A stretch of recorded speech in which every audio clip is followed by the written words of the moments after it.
Despite scoring 8 runs, the New York Mets lost another series as their pitching let them down again. Tylor Megill could not make it out of the third inning. Is this his last start on the MLB roster for some time? On the show today, I'll recap what happened and explain why I believe it's time to demote Tylor Megill and go to Joey Lucchesi in this starting rotation. You are Locked On Mets, your daily New York Mets podcast. Part of the Locked On Podcast Network, your team every day.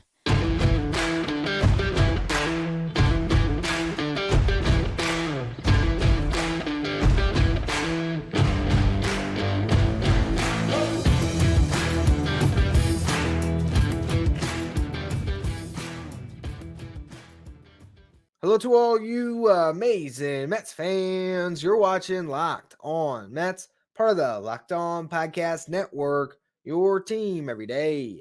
I'm your host, Ryan Finkelstein. If you want to find any of my work, follow me on Twitter at Finkelstein Ryan. You can also find some of my writing at justbaseball.com, where I work as the managing editor.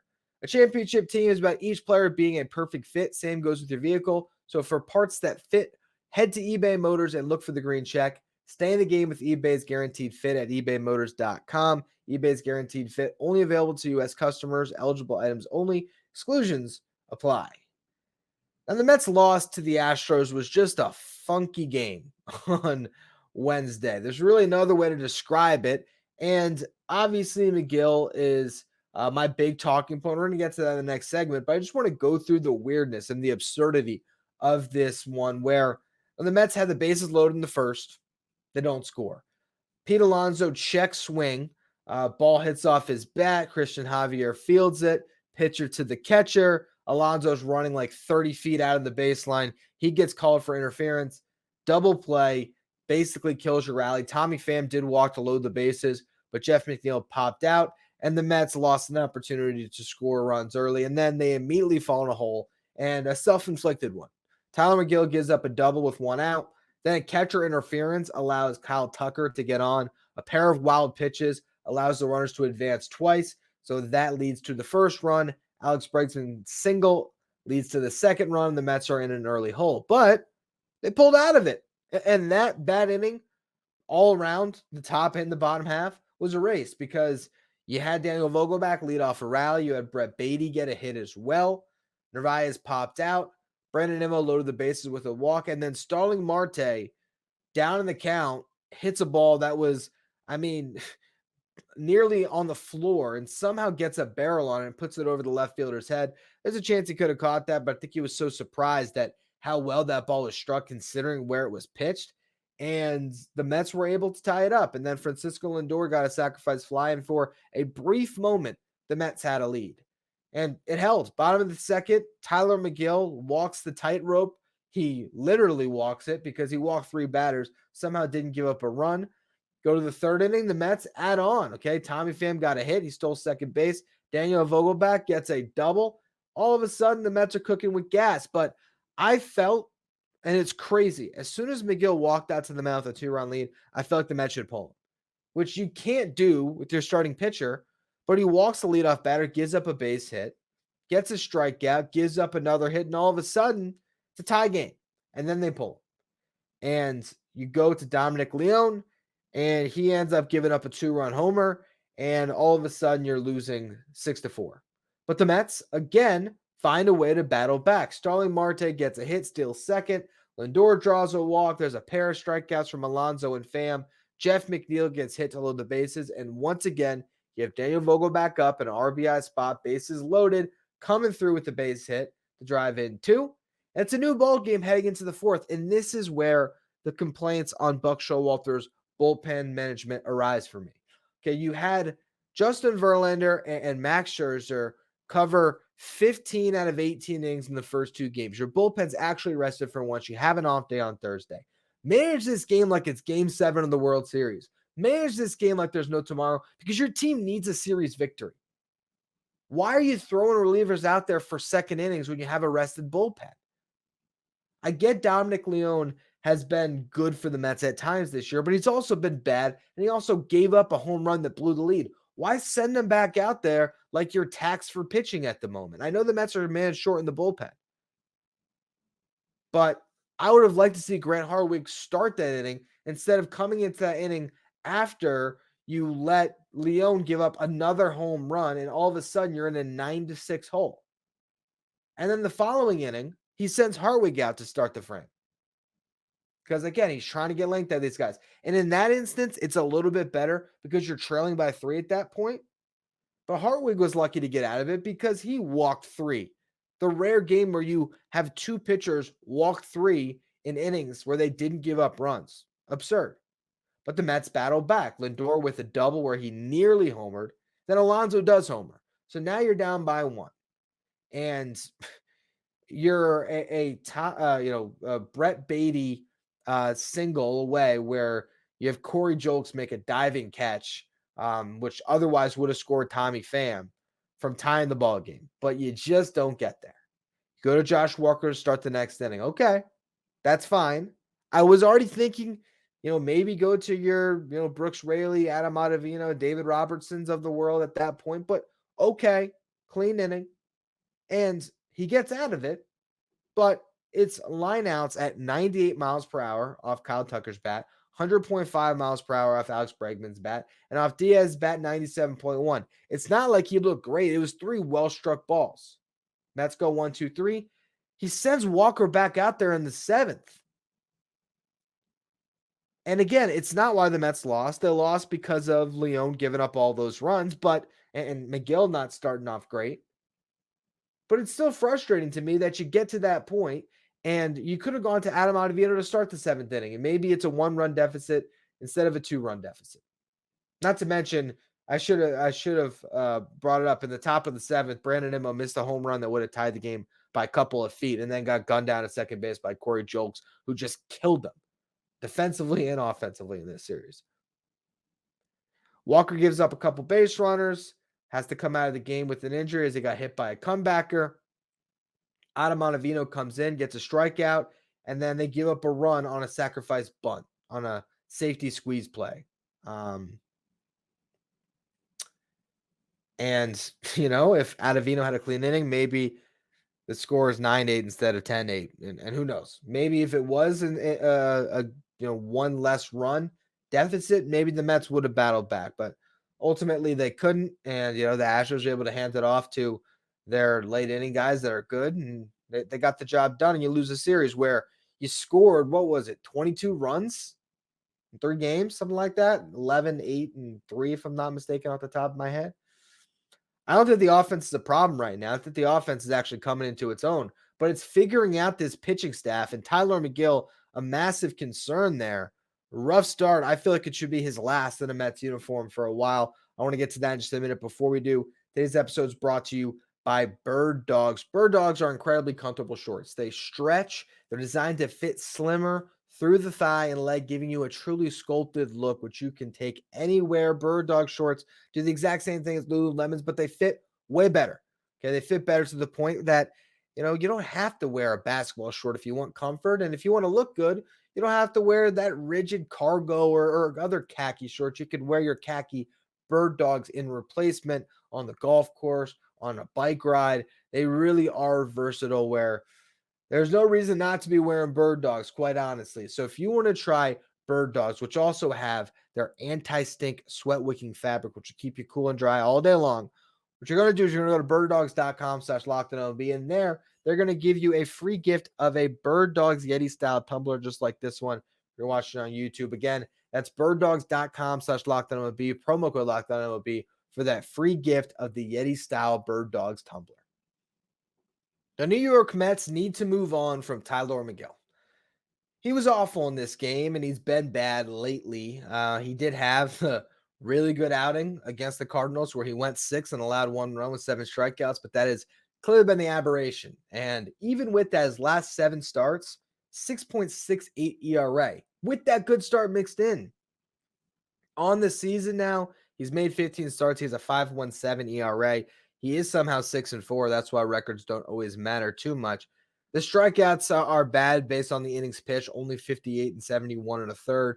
His whip on the season is 1.67. Walking way too many batters. That was the story again today. And giving up too many hits. 4 hits allowed, 4 walks, only 2 strikeouts, didn't make it out of the third. And you look at, the season he's had, he started the year with a 3.96 ERA in his first 5 starts in April. He was pretty decent, and then you go beyond that, he had a 5.28 ERA in May, and so far in June, it's 6.75. He gave up 7 runs, 9 runs actually, 7 earned runs against the Pirates, and a couple starts ago. He's had a couple good starts, a couple bad starts this month. I just feel like you're at a point this year where you've seen it. Yes, at times he's going to attack the zone enough and they're going to hit into outs and he's going to find his way. But more often than not, he's not missing bats and he's walking too many. And all the peripherals are telling you, too, that this guy just has not been a good pitcher. Okay. His expected ERA, he's in the bottom 11% in all of baseball. His expected ERA this season is 5.78, and that's not even including what he did today. The strikeout rate, last couple years, 26.1% in 2021, 25.5% 2022. This year, 17.9%. The walks his first 2 seasons, 7.1%, 6.5%. This year, 11.2%. You can look at this season and very directly point at Tylor Megill and David Peterson as some of the biggest reasons why this Mets team has been bad, because they expected these guys to be quality back-end starters for them, and both of them have dropped the ball, and Megill has gotten more run. And at this point, you just can't keep rolling with it. I know the idea was that you would keep Megill in the rotation and let him get you to Jose Quintana. But you have Joey Lucchesi, who just won the International League Player of the Week, AAA Syracuse, as he had 2 starts where he pitched to a 1.32 ERA with 15 strikeouts and 13 2/3. On this season in AAA, he has a 2.33 ERA, and his time with the Mets was not that bad. I mean, yes, he was sent down for a reason. His last few starts weren't great, but he didn't get a ton of run and opportunity the same way Megill did. He had a great first start, 7 innings scoreless. Second start wasn't bad, 5 1/3, 3 runs allowed. He's a couple outs away from a quality start there. Goes into Detroit, gives up 4 over 4 innings pitched. Colorado at home, 3 earned runs over 4 innings pitched. And that was on short rest, I might add. Then they throw him out there against the Nationals. Doesn't make it out of the second inning, but only gave up 1 run in that one. And you moved on. And on the season, he has a 4.43 ERA. I know Joe Lucchesi is, Lucchesi is the guy I want up now, but I know Jose Quintana is rehabbing and could be back before the All-Star break. But if there's still 1, maybe 2 starts until then, I don't know if you can just punt games. And it certainly feels lately like that's what you do at times with Megill. Like I said, third inning, I feel like they should have just pulled him and just gone straight to the bullpen and just had some foresight to say, look, we got a lead. And I'm drawing a blank. That game was so crazy that I'm now trying to think back to the way the scoring was. Yeah, they had a 3-2 lead at that point. Okay. Going into actually 4-2. 4-2 heading into the bottom of the third. Excuse me. I was just trying to get my score straight here. But the point still stands. You're winning by 2, entering the bottom of the third, and you have a rested bullpen, and Megill looks awful. I know that Buck is trying to get by and trying to figure things out, and it's a long season, but man, have a sense of urgency. And that was just another instance where you just couldn't trust the starter that was on the mound, and then you don't feel confident handing, obviously, 7 innings of the game to your bullpen, but you almost have to pick to the lesser of the 2 evils. It was clear from jump today that Tylor Megill did not have it, and unfortunately, more often than not, that's been the case this season. So if it was me, I look in another direction, but it's not my decision. It's up to Billy Epler and Buck Showalter and all the Mets brass here, and we'll see if they decide to ride this thing out a little bit further. But maybe, just maybe, this Mets team is showing the signs of a club that could get together in a hurry. Not to give you too much optimism, but we'll try to in just a minute. I want to talk about what Daniel Vogelbach has done and how it could solidify roles on this roster. So we'll get to that after another word from our sponsors. Daniel Vogelbach just had a great game. 3 for 5, 3 RBIs, couple of RBI hits. Game prior, first game of the series, he had a home run, 3 RBIs. So he is starting to produce, and the Mets need this. They need to get production out of that DH spot. Since his a little mental break that he had, where we didn't see him for a while, last we saw him was in that series against the Braves. Then he was off from June 7th was his last game, where he went 0 for 3, part of a series where he went 0 for 7 with 4 strikeouts. Came back against the Cardinals, got 2 games in that series, 2 games in this series. Well, 3 games played, 2 starts in the series against the Cardinals, had a pinch hitting opportunity as well. But we've seen a couple of home runs. We've seen him drive the ball well, and you're seeing a much more confident player in the box. I was listening to Howie Rose.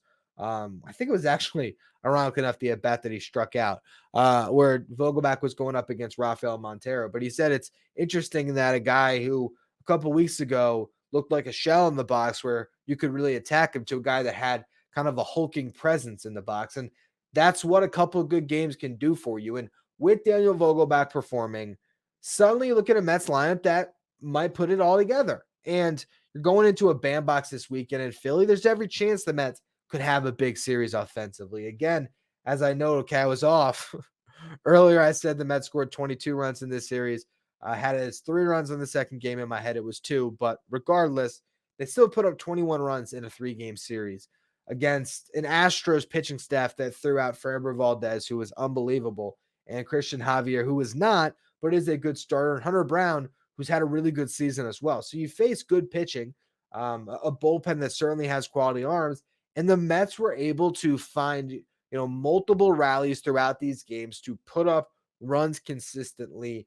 And you look at that Cardinal series, they scored 6 in one game and 7 in another. You look back at the series against the Yankees, they scored 6 runs in one game, 4 in another, and got a win in that second game where they only scored the 4 runs. The lineup is starting to click. And with Tommy Pham hitting, with Vogelbach starting to come out a little bit, we've seen Francisco Lindor, since the birth of his second daughter, seem to have some extra daddy strength, and he is really striking the ball well. You got Pete Alonso back in the home run column today. Nimmo looks pretty good. The one guy I'm looking at, honestly, is Jeff McNeil, who's just been awful this year and seems to be in another funk. But if McNeil can break out of it a little bit and you keep getting the production that you have, even Starlin Marte is swinging it a little bit better, as well as Mark Canha, like this lineup really can take off. And with Jeff McNeil, last 15 games, 193 average, that needs to improve.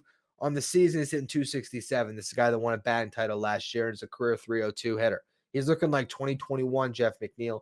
You need to be 2022 Jeff McNeil for this lineup to really click on all cylinders. But there's not a lot of glaring holes in it. So if you get good starting pitching, if some of these pieces that you found in that bullpen, whether it be Josh Walker, Grant Hartwig had a decent outing today. There was all the walks, but he did get the double play ball when he needed it.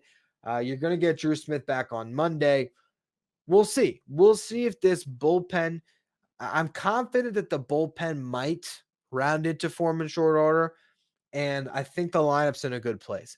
The question for me is, what are you getting out of Carlos Carrasco in that 5th spot in the rotation? And even sometimes Kodai Senga, and of course we know the ever-present question of Justin Verlander and Max Scherzer. But I see a world in the not-too-distant future where Scherzer and Verlander and Senga are dependable, and you have Carrasco and Quintana in that back end of the rotation where the Mets might be able to finally string together good starts, and with a lineup that looks improved, with a bullpen that might not be taxed as much, if you get quality pitching from the back end of the rotation, you don't have games like this one where your starters are moved in the 3rd inning.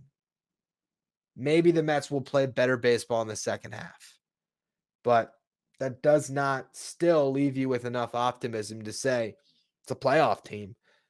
It still can be a fire seller at the deadline, quite honestly, if it continues to torpedo this way. You have to start to win series. And if Buck Showalter doesn't show a sense of urgency in winning a series at a time, and at least just getting on the positive side of things in a game where he had a chance to say, where he had momentum and he continued to manage like the Mets were dealing with a tax bullpen that was just behind and might not climb out of it. Until you get that sense of urgency, I don't know where this team goes. So hopefully it happens. But if you have another bad series this weekend in Philadelphia, I will be having some long meetings if I'm Steve Cohen and Billy Epler about what the best course of action is. And maybe it's Eric Chavez as the Mets manager for the final half of this season, which we talked about on Monday's show, if I'm not mistaken. So make sure you check that out if you haven't. Tomorrow's show for all you everydayers, we're going to be talking about the Steve Cohen era and if rushing the window has come back and blown up in the Mets' face. And ultimately, the karma has gotten them to a point where they're not going to win. And they've maybe set the franchise back when they were trying to speed up this window. So that's going to be a pretty juicy show. Make sure you check that out. Of course, also, I'll preview what lies ahead this weekend against the Phillies. And also the Mets. You want to catch every pitch of their hometown broadcast against the Phillies, you can do so with Sirius XM on the SXM app. Just search Mets. You want to follow me on Twitter, you can do so at Finkelstein Ryan. Follow the show, Locked On Mets.